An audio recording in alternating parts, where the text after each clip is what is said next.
Ay nako, Andito Marcos, ngayon tayo Marcos. sa Bukana Bridge. Nakakatapos. It is a 1.3 kilometer bridge. Kasama ito sa buong bypass na ginagawa around the Davao City. At ito'y sinasabi ang estimate natin Wala na talaga to. ang biyahe na dati halos 2 oras ay mababawasan, magiging mga 25 minutes, 20 minutes na lang. Nakakaya mo yan? Sa sobrang kapal ng pagmumukha mo, nakakaya mong magkuha,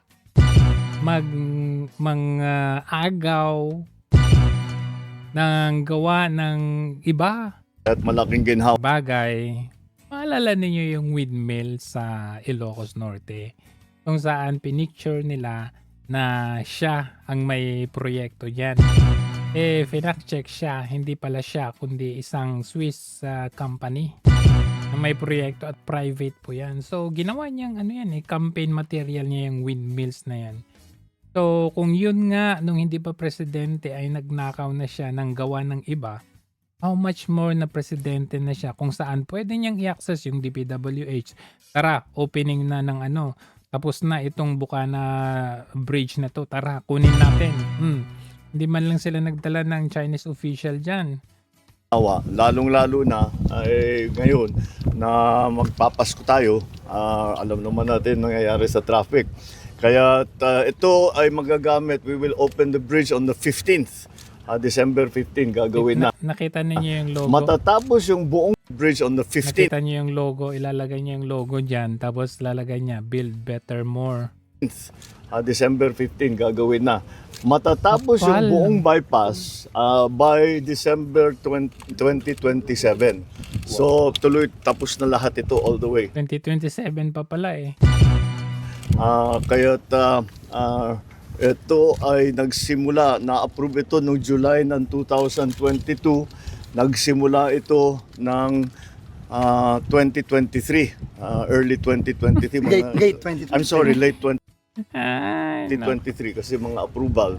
At ngayon ay tapos na. Kaya During that time, alam mo ba during that time, 2023 na yan, kasama nyo pa si Sara Duterte. Kaya talagang tuloy na tuloy yan. Grant nga ng China yan eh. natulungan naman tayo ng ating mga Chinese na contractor dahil Foul yun.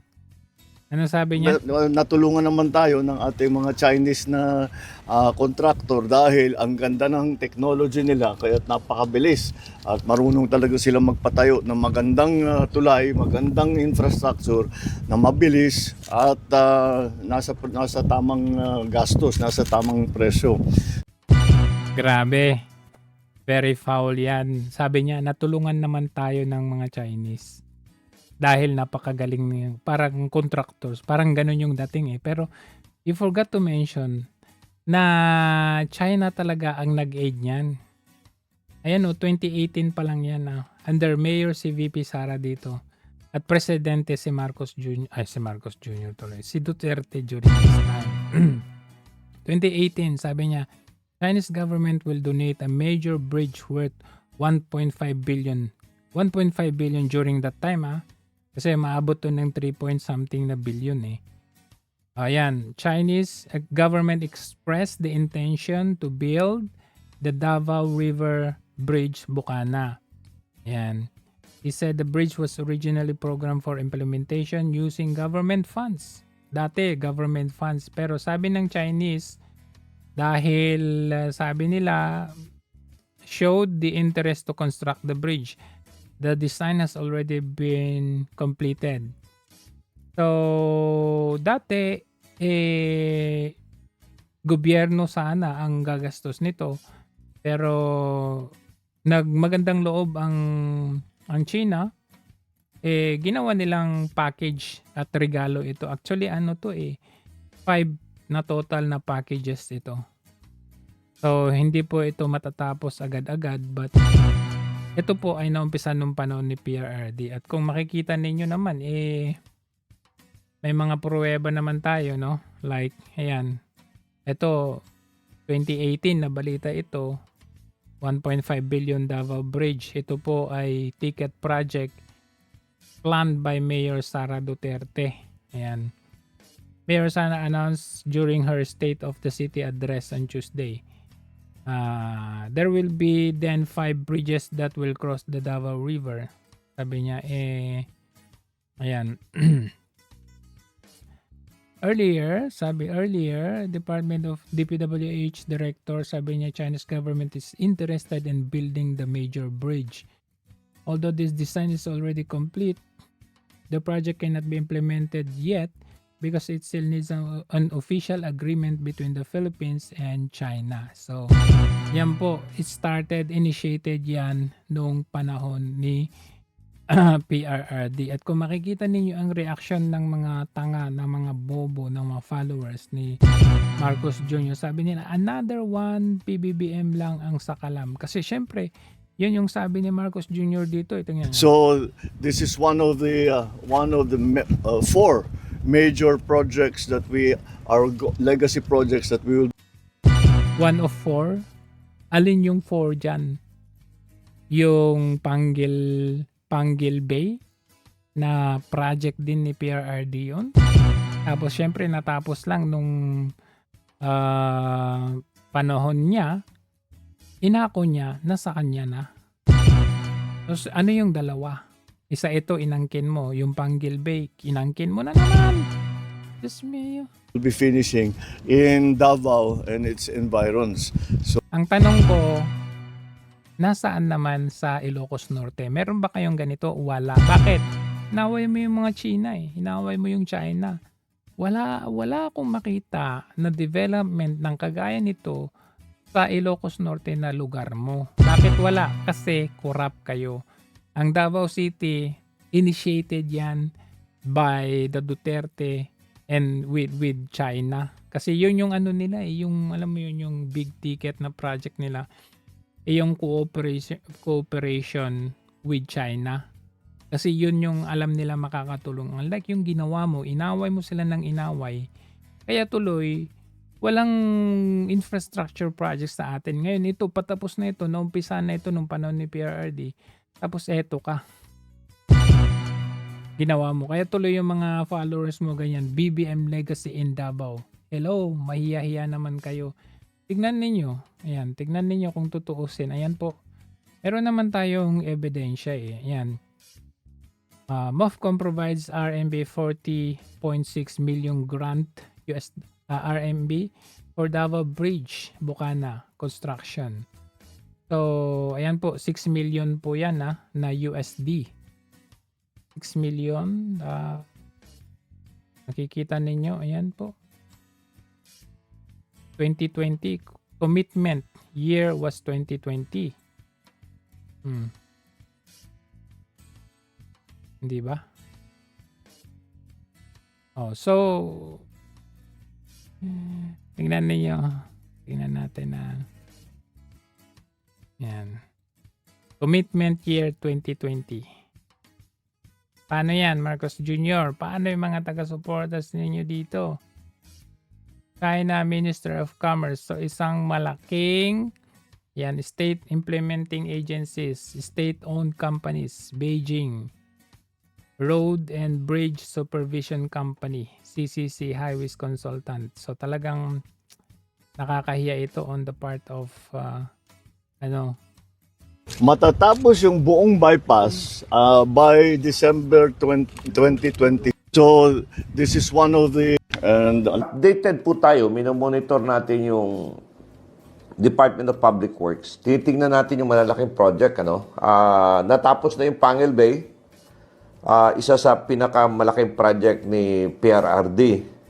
At ngayon, pag-usapan po natin itong napakagandang project na nalaman po natin through Undersecretary Mil Sidain ng Undersecretary ng Department of Public Works. Siya po yung in charge ng mga malalaking project, foreign aid project. Ito pong project na ito is yung Bukana Bridge at ito ay makikita nyo. Dugtong ito, this will connect Davao Rivers. Yung Davao River kasi ay magkabila, north and the south. Ang project na ito ay abot ng 4.4 billion, 0.3 kilometers. ang haba nito. Gagawin po ito ng China Road Construction Bridge Corporation. And I'm very sure this is a foreign-funded project from China. And nagsimula po ito nung panahon ni PRRD last year. At ito ay matatapos 24 months. Well, tama-tama lang, 24 months. At itong 24 months na ito ay sa 2026. Ang expected na tatawid dito is 35,000 vehicles. At ito na nga, worth ng project na. ito MJ. pong bridge na ito 3.2 ay billion, sir, symbol- pesos ang Pesos. budget. Pesos. Oo. At Grabe talaga ang ginawa pangangkin ng at no cost to the Philippine government, grant Exactly. or gift o regalo, no, ng Tama ka ng dyan. China. Tama yun. Regalo yun. Regalo. Opo, and not from a loan. So, walang repayment, wala ring interest, at hindi rin siya nakakadagdag sa national debt. Exactly. Apo. Kaya nga dun sumamahalo natin kasi bigay yun sa atin. Bigay sa mga tiga Davao. Okay naman ang presidente doon, mag-inspection siya. Pero naman, kahit papano, with due respect to the former president na pinakulong nila, dapat sana sabihin, actually, this is a legacy of the former president. Pero masakit siguro, hindi niya masabi siguro yun. Siyempre, politically, baka hindi niya talaga sa Bisaya pa, hindi niya malitok, hindi niya masabi yung mga words na yun. Pero alam na yan, I think the president knows that, hindi sa kanya yan, kay Tatay Digong yan, at nabuo yan, at napirmahan yan, agreed upon yan during the time of the incumbency of the former president, Tatay Digong. And as you said nga, and confirm talaga, it's really a grant, bigay yan. Kaya nga kanina, I was expecting that nandun ang mga kinatawa ng Chinese embassy. No, but unfortunately wala talaga ako nakita. Wala ako nakitang mga members ng consular office doon. It was only a few people siguro from the side of the president, the side of the government, and from DPWH and DOTR, and siguro maraming mga doon. Pero wala akong nakitang tawag nito, kinatawa ng Chinese embassy. Wind Power Development Corp. Tinanong ko yung taga DPWH, ang tinanong ko kung kailan ba talaga officially magbubukas yan, ang sabi is December 15. No, December 15. Tapos ito ata ang magbibigay alibyo ng trapiko diyan, yung dumadaan sa may Bolton Bridge at Bangkero, Governor. Yung respeto. Alam mo yun, taga Davao tayo. Tapos ang presidente natin doon si Tatay Digong, and siya rin ang nag-umpisa niyan. Yun lang naman ang hinihingi natin. Konting respeto. Lalo na sa Chinese government. Kaya no? nga. Dahil pera nila yon binigay sa atin, sa mga tiga Davao. Regalo. Para matulungan tayo, maalibyuhan ang trapiko natin. And yet parang lumalabas, pag tinitignan mong interview, talagang Sa kanya. parang sila talaga ang Napakakapal nagpasimuno ng niyang pagmumukha. project na yan. Ay, yung reaction ng Legacy mga tao, project. tingnan natin. Reaction. Kapal talaga na. Mensahe mo kang BBM. Wala gisay pulos. Sako alam. Why pulos nga presidente? Okay. Sa kaha ang dapat nga mo cutting of ribbon dia kanang Dapat si Inday Sara. dapat si Desara. Dapat si Inday Sara. Diri jud atubangan sa City Hall of Davao, kuhaan po Daming natong mga galit na reaksyon taga Davao, kining mga Davawinyo kung unsa po ilahang ikasulti kalabot aning pagbisita ni President Bongbong Marcos kaganinang buntag diya mismo sa may Bukana Bridge, no? Bisita sa atong presidente. Masulti nimo sir sa pagbisita ni Pagay siya delikadisa. Ah, Kanang nga project delikadisa. dili man ayaha. Hindi sa Iko lang kanya. siya ni tambong ana humana. Wa gani say project na buhat ba? Hapit na lang mahuman yung term. kay Walang kining nagawa. project kang tatay di Tapos pa. yung Kung term. pamana sa una. Ipadayon lang na kay nahumana ang budget ana, nabayaran na daan. Unang gituloy-tuloy na pagtrabaho. Pero dili ginayang project na. Okay. Hindi sa Unsa pa kanya. imong na Iangkon lang siya, iangkon lang sa dili iyang Inangkon. trabaho. unsa mensahe nimo kang BBM? Wala gisay pulos. Sako alam. Why pulos nga presidente? Okay. Salamat sir. Oh. Salamat sir ha. Di ka ba way pulos nga president. Ikaw sir. Proyekto diya sa may Bukana Bridge. Sa imong tanaw okay lang ba nga siya may presidente? Pero ang kana nga proyekto sir, panahon pa na ni Tatay Digong. Kana nga project sa panahon pa naman na ni Tatay Digong no. So karon nga nahuman na, siya Tapos na na. ang nag-represent nga nagkuan nagkating ribbon kana humana pero dili gyud na iya. Kapal. Former president pa na nga project. Ato pa murabag ka nang walay delikadisa. Wala gyud delikadisa. Delikadesa. Manangkom siya kung dili iya ang pan. Okay. Salamat sir sa reaksyon ha. Diri daw si Mora na akong kasulti Say siya. mensahe nimo kang BBM. Ang BBM? Nagpakita man siya kanina. Ayaw na nagbalik dire. Wa man ka di man japon ka welcome dire. Ay, hindi Digong welcome. no na pwede pa. Makpak kami. Wala, hindi na naiya talaga itong Marcos Jr. taga-angkin ng proyekto ng may proyekto. Nakakahiya kasi on his part kasi 3 years mahigit na magtatapos na yung termino. Wala talagang big ticket project ito. Yang kasi aaway-away ka ng isang kapitbahay na alam mo makakatulong talaga sana sa atin pero nung ginawa mo tapos may natapos, tignan biruin mo from north pumunta ka ng south para lang nakawin yung proyekto ng hindi naman sa'yo. Ang ganda dyan sa Davao compare sa Ilocos na ewan ko na lang. Ay.